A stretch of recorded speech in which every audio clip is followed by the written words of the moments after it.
Hi guys, it's Jez from Windows Central here, and today I'm at 343 Industries to talk all about Halo Wars 2. My name's David Nicholson. I'm the exec producer from Creative Assembly on Halo Wars 2.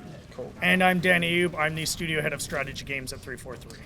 Halo Wars 2 was announced at Gamescom, I believe, last year. And it was a bit of a surprise for me. I was there in the audience and they wrapped up the show with it. I was a bit surprised, to be honest, but delighted at the same time. Why did you guys decide to revisit Halo Wars for the next Halo game? Yeah, it's funny. We spend a lot of time polling our audience, polling our community, and Halo Wars 2, frankly, has been at the top of the most asked list for a considerable amount of time, right? There's a lot of love for that game for a few reasons, right? It did arguably the best job of taking RTS and making it work on console, right? From a control standpoint, it was just so fantastic, it was so marvelous. But they also told a great story, right? We like to say a lot that the Halo universe is large enough to tell multiple stories. It doesn't all have to be about Master Chief and Cortana and things like that. And I think Halo Wars really proved that. The Crew of the Spirit of Fire was incredibly popular and people really, really loved it. So when we finally, it was for us really a question of focus, being able to have the time and the resources to devote to doing it, and of course finding the right partner, which we obviously did with CA. It was very intentional on our part that we wanted to turn Halo on its head a little bit, right? If you were there, you think of that video, and you've seen our other videos, like you Spartans are these godlike creatures we always show, just doing these amazing things and mowing through hordes of enemies, and all of a sudden here's three, not one Spartan, but three, getting torn apart by this brute. And, for us, it was about announcing Atriox's arrival in the universe with authority, but also announcing the return of Halo Wars in the most explosive way possible. There's a level of complexity that is expected of hardcore real-time strategy players on PC. How do you guys reconcile having a sort of more accessible experience on console, but also having that complexity that PC players will expect? Okay, so what we've done with Halo Wars 2 is we've worked together really well with 343 to identify what is it in an RTS that really defines the fun. Where is the fun in an RTS? Where's the engagement? And for more traditional, classical RTS players, what is it that they really enjoy doing? And we've got that in Halo Wars 2. We've got the deathmatch mode, so you can worry about your economy, you can look after your production queue, you can understand what build orders you want to put in, you can fully understand and build on the counters, the different units and how they attack and defend against each other. And what we've done, so we've got that deathmatch mode in there, but we've also got domination, strongholds, and then blitz on the end of that. So that's a continuum, a spectrum of different modes that we can play. So traditional classical RTS players are satisfied with deathmatch, but then also people new to the genre, people who love Halo, people who love CA games, maybe coming in and saying, well, I've not tried this before, let me have a look.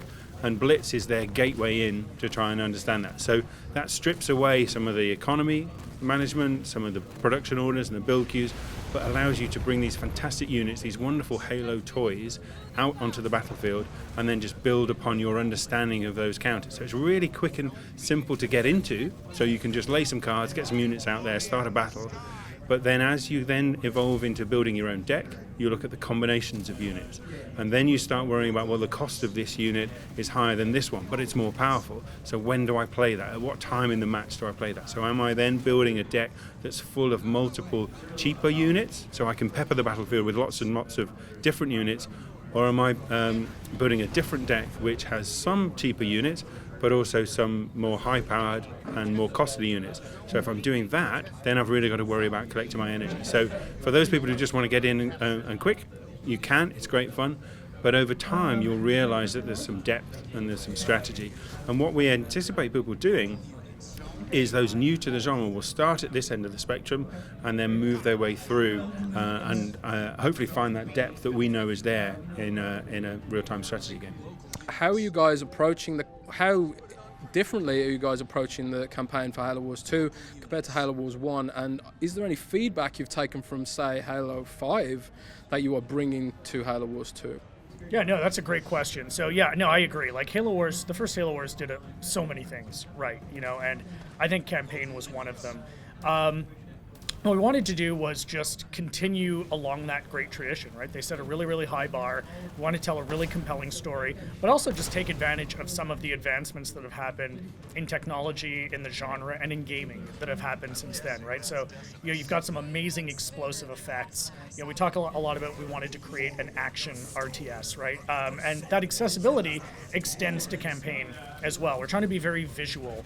So you've got those obvious, very cool effects and explosions and things like that, but we're trying to make information a lot more accessible so you can, just at a glance, get the state of construction on your base or the health of your units or things like that. Just what are different clever ways we can convey information.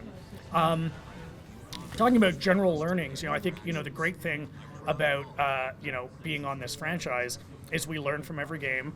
And we take those learnings and we kind of put them forward. I would say probably the two biggest learnings coming out of 5. One was just we had great feedback from 5 on our post-launch sustain. How we continued to support and support the game after Halo 5 had launched. And you're going to see that tradition continue with Halo Wars 2. We've got a Seasons Pass and extra content starts almost immediately after the game launches, including campaign. We're going to extend the campaign through post-launch content. Players are going to be able to continue along that trajectory. You're going to have new leaders. We're going to have new blitz cards. You're going to have new units. We're doing all of these things to really promote and support the game. And of course, we're going to be doing countless under-the-hood tweaks and tuning and things like that as the time goes on. I think the other big thing we're doing that based on some learnings is a really self-contained story. What's great about the story is it assumes no knowledge of extended fiction or Halo games whatsoever. So, we assume you haven't played Halo Wars 1 and you've never played a Halo game before. And, you kind of see we've set the game up around that. The crew of the Spirit of Fire has been asleep for 28 years. So they have missed pretty much everything. And, you're seeing the game is unfolding through their eyes. So I always say, if you've always been curious about Halo but kind of scared to jump in because you feel like you've missed so much story, this is really the story to jump in on because it is entirely self-contained, and we've created some really fantastic new characters as well, and of course some nice, nods to people that are familiar with the fiction. So Halo Wars is Halo Wars 2 is an Xbox Play Anywhere title, which means that it comes out for Xbox One and Windows 10 store. How does working with UWP change for you compared to the Total War games on Win32 and that sort of thing? Can you give us any insight into that? I think it really means that we can focus on the gameplay. We can focus. We know what we're getting out of the technology. We know what we're getting out of the platform. We know what we're getting from the integrations with the store and the great features that you've got in UWP.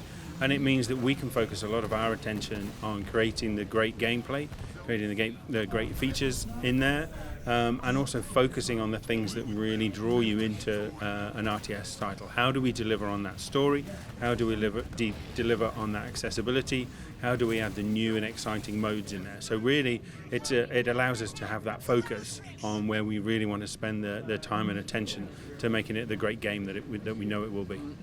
Gears of War recently announced that Universal Studios acquired the rights to Gears of War movie, and also we've had some pretty solid efforts at the live action front for Halo. I suppose a lot of people, you probably get this question a lot, but what are the current status of the Halo live action projects that were previously announced? Yeah, we've kind of teased and toyed a little bit. Really not too much to say. I like to say we dipped our toes in the water a little bit with Forward Unto Dawn and to Nightfall, and I think we've learned a lot from those things, and looking forward to having more to talk about. Okay, thanks for that.